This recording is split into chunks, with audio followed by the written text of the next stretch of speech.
Welcome to our channel. Today we how to log into Slack on Windows laptop, beginner guide step by step clearly. Begin by opening your web browser on your Windows laptop. In the address bar, type in the Slack website URL, slack.com. Press the Enter key to navigate to the Slack homepage. Once the page loads, look for the Sign In button located at the top right corner. Click on the Sign In button to proceed. You will be directed to the login page. Here, you have the option to enter your workspace URL.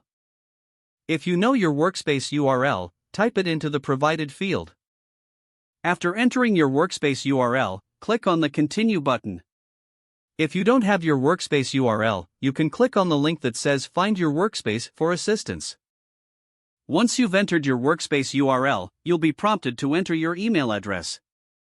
Type in the email address associated with your Slack account. After entering your email, click on the Continue button. Next, check your email for a message from Slack. Open the email and look for the Sign In button provided. Click on the Sign In button in the email. You will be redirected back to Slack's login page. Now enter your password in the provided field. If you haven't set a password yet, follow the instructions in the email to create one. Once you've entered your password, click on the Sign In button.